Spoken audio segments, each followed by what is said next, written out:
Niels, hvordan finder man på at lave et bryggeri som det her? Jamen, det har jo en lang historie. Det starter med på et tidspunkt for en del år siden, at Martin, som der er med i bryggeriet, og jeg laver pølser og råbrød, og bliver enige om, at vi skal lave et julefrokostbord til alle vores kammerater, hvor vi kan invitere dem, og så har vi lavet alt selv. Og det eneste, vi manglede på det tidspunkt, det var at lave øl. Så vi går i gang med at læse om, hvordan man laver øl, og ingen på nettet. Og får købt nogle små brygkits, hvor vi kan lave sådan noget 30 liter i gangen. Og vi får lavet det første bryg, og det hælder vi så ud. Og så laver vi et til bryg, det hælder vi også ud. Og vi laver det tredje bryg, som vi også hælder ud. Og så beslutter vi så der, at vi tager på brygkursus. Og får så brygget nogle gode øl, som vi så fortsætter med. I mellemtiden så blev jeg så ansat i noget, der hedder Phoenix, der lå på Gavnø. Og rykker så ned, og indtil Phoenix går konkurs forrige år. Og Martin vil så gerne gå i gang med at brygge igen. Fordi nu er jeg jo brygget dernede hele tiden. Og jeg har ikke lyst til at brygge. Jeg vil ikke brygge mere. Jeg er træt af at brygge. Men Martin, som en god kammerat er, så presser han på og siger, at vi skal sgu brygge noget øl. Og så havde jeg så en stor 40-fods container ude på min grund, hvor vi så bryggede ude i containeren. Og lige så langsomt så begyndte nogle af vores kammerater at købe alle bajerne, vi lavede derude. Og nogenlunde samtidig så blev vi tilbudt at købe det gamle anlæg nede fra Phoenix, som ølfabrikken havde i sin tid, og som der er et gammel engelsk anlæg. Vi får købt anlægget, og skal så til at finde lokale, og falder så over det gamle håndvåbenværksted her på Gardehusarkasernen. Så det er hele, hvordan det starter op. Nu siger du det gamle håndvåbenværksted på Gardehusarkasernen. Du har også selv en fortid herude fra. Jo, Steffen, som der også er med i bryggeriet, han var sergeant over i 44. som der faktisk havde panserkampvogns reparationsværksted herinde ved siden af, og holder til ude på pladsen, som vi har herude. Og jeg var over i opklaringen. Så vi er rykket tilbage på vores gamle kaserne. Så I er tilbage, hvor I startede. Jeg kan så ligesom forestille mig, at det her med at starte og brygge, det er jo så bare en hobby, der er gået amok. Hvor mange er I om det i dag? I dag der er 2 ejere. Martin og Steffen, og så er vi 3, der sidder i bestyrelsen, og der er jeg så de 2 ejere som mig. Så har vi Alexander Fritz, som der er min gamle lærermester på Gavnø og Phoenix, som vi har fået herned, som der arbejder hernede. Og så har vi en regnskabsdame, som der er i skolepraktik her. Og så en gang imellem, så får vi praktikanter ind. Og så har vi en masse frivillige, som der kommer og hjælper, når vi skal sætte etiketter på, eller vi skal holde arrangementer, eller vi skal fylde øl. Som i dag, der skal vi faktisk tappe øl, begge stubel. Så der kommer, der er rigtig mange mennesker hernede. I havde åbent hus den 5. april, og der var jo mange mennesker til. Er det sådan, så I lægger an på både at sælge privat og en gros? Altså firmaet i sig selv er en gros virksomhed. Altså vi sælger kun altså selve en gros virksomhed sælger kun til andre forhandlere og distributører og sådan noget. Men vi har en lille gårdbutik herinde, hvor vi har en detailvirksomhed, som der henvender sig til private. Fordi vi stadigvæk gerne vil have en kontaktflade til vores kunder, og der er en gårdbutik giver en unik mulighed for at få en direkte kontaktflade. Nu står vi inde i din lille gårdbutik, ja. Og du har mange spændende ting herinde. Men du har også andet end øl. Ja, det har vi. Gårdbutikken er jo faktisk Martins kone, som der bestyrer den. Det er hende, der er husalfen herinde på det område.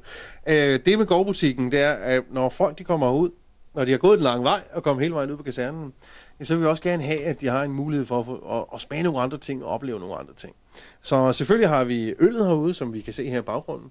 Men vi har også for eksempel italienske sodavand, og vi har chokolade fra Claus Meyer.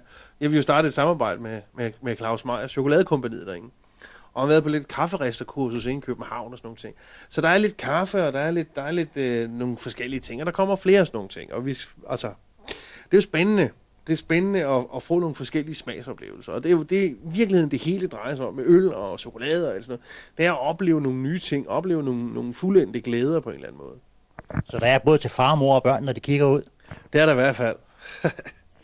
Niels, du har jo nærmest en billedlig brugsanvisning på, hvordan man laver øl her. Hvad er det dog for noget? Jamen, det er Martin, som der er medejer af bryggeriet. Han var nede i Tjekkiet på en spirituel ølrejse dernede. Og så kommer han ind på det her gamle munkekloster der, og hvor de så har et kalkmaleri om selve processen med øllet. Martin tog et billede, og så fik vi David Trost, en lokal kunstner, til at komme og male det her på væggen. Man kan sige, at processen har ikke ændret sig så meget de sidste par tusind år. Det er jo stadigvæk med, at vi har kornet, der skal komme noget sukker ud af. Vi skal over og koge det, og så kommer vi det på en eller anden tønde. Processen er den samme. Samme måde, som man altid har lavet det på. Fuldstændig. Skal vi gå ind og kigge på den proces? Det synes jeg. Der er jo en duft af, jeg ved godt hvad, herinde. Ja. Og hvad kan du fortælle om det? Jamen altså, det som alt det her øl, det i virkeligheden drejer sig om, det er kornet. Kornet er maltet, det vil sige, at det har fået lidt vand, og begyndt at spire en lille smule, og så har man så tørret det og ristet det ved forskellige temperaturer. I dag der er vi jo så heldige, at vi har ikke nogen restriktioner, som man havde i Tyskland, som man har haft i Tyskland i 700 år. Der havde man noget der hedder Reinheitsgebot. Der måtte man kun bruge bygmalt, humle og så vand. Hvis man brugte noget andet, så fik man enten frataget sin forretning, eller man blev pisket offentligt, eller det der var meget værre. I dag der har vi heldigvis i Danmark lempelige forhold på det. Vi må gerne bruge spelt også, og vi må gerne bruge hvede og sådan nogle ting. Så vi har alle de her forskellige typer korn, har vi inde i vores produktion. Vi kan prøve at smage på en her. Det må vi prøve en gang. Det er sådan lidt sød, og en lille smule melet i det. Det som der sker ved selve maltningen, det er, at vi får frigivet nogle enzymer nede i kornet, som der gør, at alt det sukker, der er bundet op i stivelse inde i kornet, at det kan blive omdannet til sukker, som gæren den kan spise. Ved de forskellige ristninger, der får vi forskellige smag fra. Den lette ristning er det, som vi kender i pilsnermalten, som vi har i pilsneren. Og så har vi nogle hårde ristninger, hvor det begynder at komme flere sødestoffer frem. Det kan være karamelristning, hvor vi har en masse karamelnoter nede i øllet. For rister vi det hårdere, så får vi chokoladenoter frem. Rister vi det endnu hårdere, så får vi det, som der hedder karaffa, som der giver kaffenoter nede i øllet, som nogen måske kender fra Riks erstatningskaffe. Der var det umaltet, hårdt ristet byg, sammen med noget cikorie og alt muligt andet. Men det bruger vi sådan set også i vores øl, til vores mørke typer. Så alle de her forskellige parametre har vi, og det kan vi jo så gøre med både roen, og vi kan gøre det med hveden, og vi kan gøre det med spælten, og vi kan gøre det med byggen. Så vi kan blande kornarterne, og der havre selvfølgelig også. Og vi kan gøre det med de her kornarter, og så sammensætte vores øl derfra. Og det giver et hav af mulighed for at lave øl. Det kan du tro. Altså, dansk traditionelt øl, som vi kender det og kendt de sidste 100 år, er kun lavet på byg. Og i dag med alle de andre muligheder, vi har hveden, vi har ned i, som det giver en fed øl. Vi har roen, der giver den her sådan lidt mazarin-tærte. Vi har havren, som der er med til at give noget mundfylde, altså også lidt tyngde i øllet. Altså det smager tykkere, end det i virkeligheden er. Og så har vi spælten, som der også er en blanding mellem ro og havren. Så vi kan skrue på alt muligt. Altså vi kan... Hvis du har mazarin-tært for roen, og så du tilsætter chokolademalt, ikke? Jamen, så får du en kageøl. Det er fantastisk. Så får du glasur på øllet. Ja. Skal vi begynde at kigge på det øl engang? Ja. Nu står vi så inde i der, hvor det sker. Og hvor meget kan I brygge herinde? Vi kan brygge cirka 720 liter i vores kar. Vi har det store kogekar herovre. Der kan vi komme op til 220 kilo korn i. Og der lader vi det stå ved forskellige temperaturintervaller. For netop de her enzymer, som vi snakker om før, der var frigivet inde i den lyse malt. Den kan gå ind og spise alle de her stivelses og lave den om til sukker. Så hvilke type sukker vil vi have? Vil vi have en helt kort sukkerkæde, der gør en tør øl og kører den op i alkohol, eller vil vi have en lavere alkoholsøl med lidt større sukkerkæder, som giver mere fylde? Det kan vi styre ved temperaturen over i karret. Derefter så kommer urten over at koge, hvor den koger i cirka en time. Og så er det første humle, vi kommer i, det er det, der giver bitterheden. Og så kommer vi humle i løbende, samtidig med, hvis vi har nogle krydderier, eller honning, eller kirsebær, eller frugter, eller sådan et eller andet, vi kommer ned i. Det kommer vi også i løbende, og eventuelt til sidst. Og den humle, vi kommer i til allersidst, det er den, der giver aromaen. Så vi kan skrue på nogle parametre også der, både temperatur og hvilket tidspunkt tingene kommer i. Lige snart vi har haft urten over at koge, og vi har kølet den ned, så kommer vi på de her gæringstanke. Der køler vi det ned til et par 20 grader, alt efter hvilken gærtype vi prøver i. Og vi kan så ikke og vælge fra gærbiblioteker, store amerikanske gærbiblioteker, hvor vi vil have vores gær fra i verden.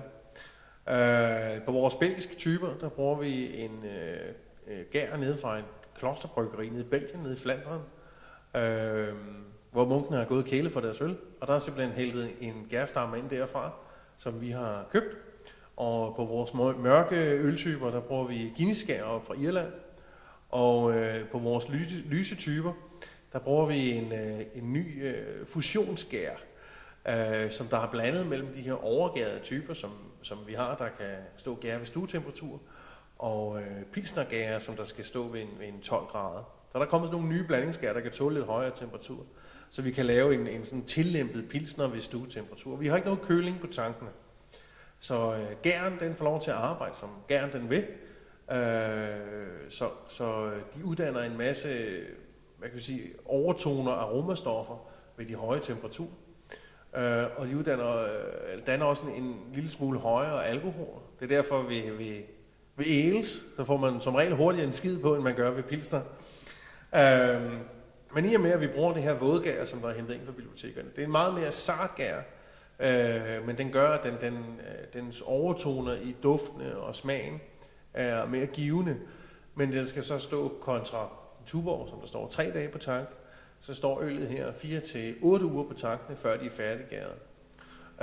Vi har ikke trykregulering på vores tanke, så det vil sige, at når øllet er færdiggæret, så er det helt fladt øl, der er inde i tankene.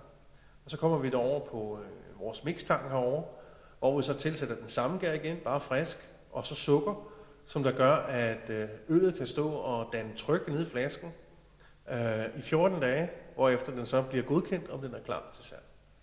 Alle de mange tanke, du har stående her, indeholder det så hver sin type øl? For I har jo mange forskellige. Det har vi. Normalt så indeholder det hver sin type. I øjeblikket gør vi klar til sommerproduktionen. Det vil sige vores pale ale og vores killerbier, som der er en ting, som kommer til at ryge godt om sommeren, fordi den ikke er tung, sort og mørk, men lys og let og frisk. Så laver vi lidt flere af dem. Så som regel så er det en type på hver tank. Og vi har 6 tanke i øjeblikket, og ved at udvide op til 9 tanke. Sommerproduktionen, det er så nogle lyse og lette øller.